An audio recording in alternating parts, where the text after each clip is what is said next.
At the beginning of the story, we are introduced to a girl named Wednesday on her first day at a unique school. Wednesday stands out from the other students due to her peculiar behavior. Upon arriving at school, she finds her brother tied up in her locker, and after freeing him, she decides to confront the boys responsible for the act.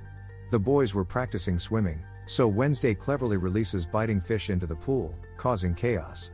One of the boys gets bitten and injured by a fish, leading to Wednesday's expulsion from the school. This isn't the first time she has been expelled. She has faced similar situations before, resulting in her parents sending her to an academy specifically for kids with unusual behavior. Reluctantly, Wednesday starts attending the academy, where she encounters a diverse group of outcasts, including mermaids, werewolves, vampires, witches, and individuals with magical powers. Her roommate at the academy has decorated the room with colorful items, which clashes with Wednesday's preference for black. This makes her appear rude, but when her roommate asks if everything is alright, she becomes introspective. During her exploration of the academy, a boy asks for her social media ID, but she declines, expressing her dislike for social media. As Wednesday and her parents meet the principal, they learn that he is also an outcast, and the academy provides a safe haven for students like them. Her father warns her about never attempting to escape, but she defiantly promises to find a way out. Unbeknownst to her, her father secretly places a spying device to keep tabs on her. Meanwhile, a series of mysterious murders are being investigated in the nearby forest. The police discover the forest to be dangerous and enigmatic. Back at the academy, Wednesday removes all the colorful items from her room to create a more comfortable environment for writing her novel. However, her roommate's playful and sometimes frightening behavior disturbs her writing time. Her roommate's werewolf nature occasionally surfaces, leading to quirky interactions. Thankfully, a kind teacher arrives and gifts Wednesday a flower as a warm welcome.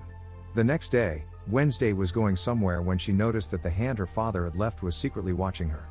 At that moment, a statue almost fell on Wednesday, but she was saved just in time by a boy named Xavier. Despite being grateful for his rescue, when she regained consciousness, she told Xavier not to expect any thanks because she believed he shouldn't have interfered with her fate. However, Xavier reminded her of their long history together and how she had once saved him from a dangerous situation when they were just 10 years old. When Wednesday returned to her room, she felt something on her bed. It turned out to be the hand, and she captured it. She questioned the hand about its presence, and it revealed that her father had sent it to spy on her, but Wednesday made a deal with the hand. She would keep it imprisoned in her drawer, and in return, it would work for her from then on. The hand agreed to help her. The following day, the principal took Wednesday to a psychiatrist due to her apparent imbalance. However, using the hand's help, she managed to escape through the window during the session. While running, she collided with a man and had a vision of a gruesome accident that would result in his death. Despite her fascination with violence, she chose not to warn the man about his fate. Later, she went to a hotel where she met a worried waiter whose coffee machine was damaged. She offered to repair it in exchange for a ride to the station. After fixing the machine, she waited for the waiter's shift to end, but some mischievous boys arrived and teased her. Angry, Wednesday taught them a lesson by beating them up. When the waiter's father arrived and saw the situation, the waiter covered for Wednesday, saying the boys were causing trouble for the customers. Eventually, the academy's principal arrived and took Wednesday back, apologizing for the incident. The principal was upset with Wednesday's attempt to run away from the academy. On their way back, they came across the accident involving the man Wednesday had collided with earlier. The principal hoped the man would be alright, but Wednesday stated that he was dead with a broken neck. Upon returning to the academy, Wednesday impressed everyone by playing the guitar beautifully. Her roommate noticed the hand in their room and asked her about it. She replied that it was a member of their Addams family. A strange boy is shown tearing a page from a book in the library. On the other side, the hand reaches the waiter's house, frightening him, but then it instructs him to sit and gives him Wednesday's number, asking him to call her. The waiter contacts Wednesday, who tells him about an upcoming festival at their academy. She plans to escape during the event and promises him a nice reward if he can drop her off at the station. The waiter agrees to help. However, on the day of the festival, Wednesday discovers the principal spying on her. She pays a man to distract the principal while she meets the waiter. Before she leaves, the waiter gives her a police record of his father that he had stolen, as his father was a police officer. During the festival, Wednesday accidentally collides with the boy who tore the page from the book earlier. After the collision, she has a terrible vision of the boy's death in the forest and tries to warn him. However, he reveals that he is not a danger to her but believes that she poses a threat to the world and the academy. He shows her a picture from 25 years ago, made by his late mother, which depicts Wednesday and warns him about her. As the boy is about to harm Wednesday, a huge monster intervenes and kills the boy instead.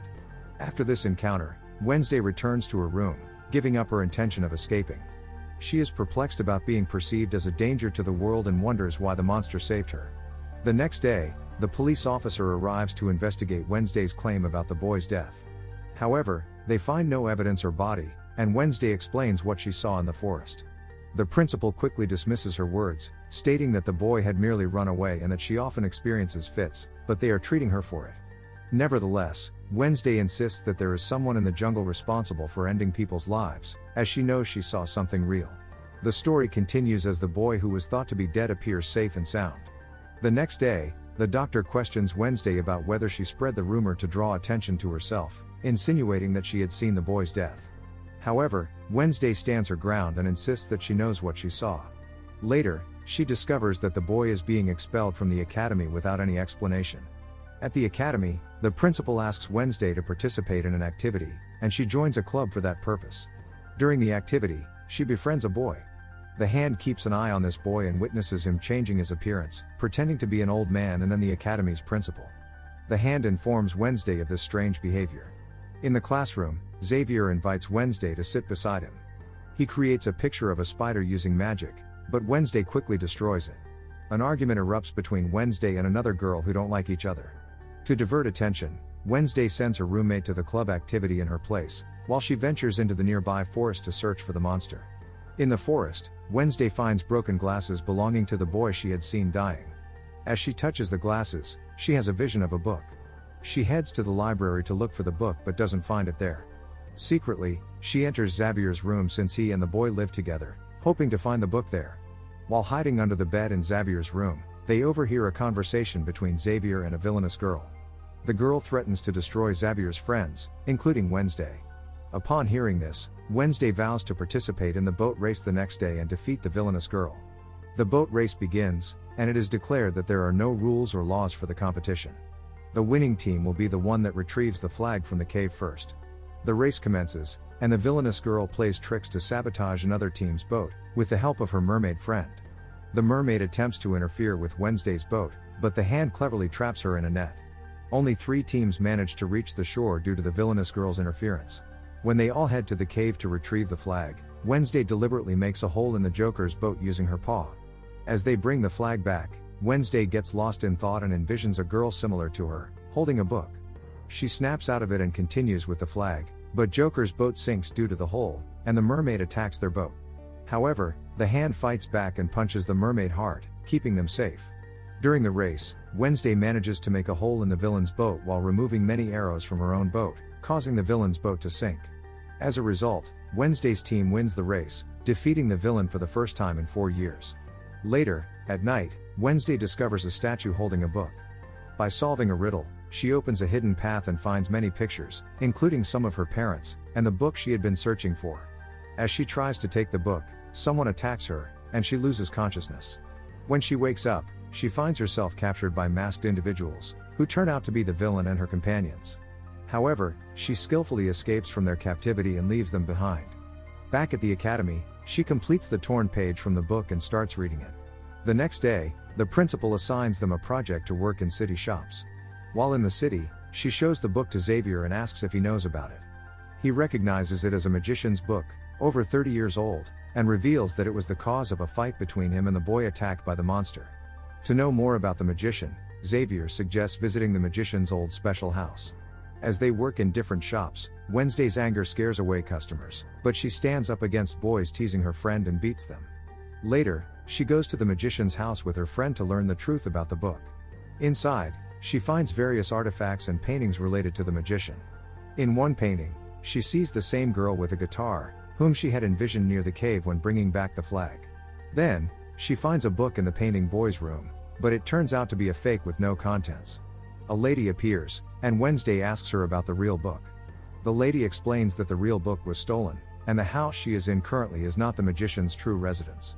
Seeking more information, Wednesday meets the waiter at the hotel and learns about the actual location of the magician's house. She ventures to the real house alone. At the house, she encounters an old man who claims it as his place and demands her to leave. Her companion attacks the man's face, and he flees in fear. Though Wednesday finds nothing inside, as she leaves, she drifts into her thoughts. She envisions a past incident where the magician locked a girl in the house, falsely accusing her of being a witch. Many others, including werewolves, mermaids, and witches, were also imprisoned as outcasts. The magician viewed them all as devils and set the house on fire, burning all the outcasts alive. The girl tried to save her mother but failed, and only she managed to escape from the basement. The girl warns Wednesday about the magician's cruelty and is intent to harm them all. As the magician arrives, Wednesday becomes frightened but returns to the present. She shares her experience with the hand, feeling a connection to the girl in her vision. The forest monster appears and attacks the house, but upon seeing Wednesday, it retreats. Wednesday and the hand follow the monster's footprints, which mysteriously change into human footprints.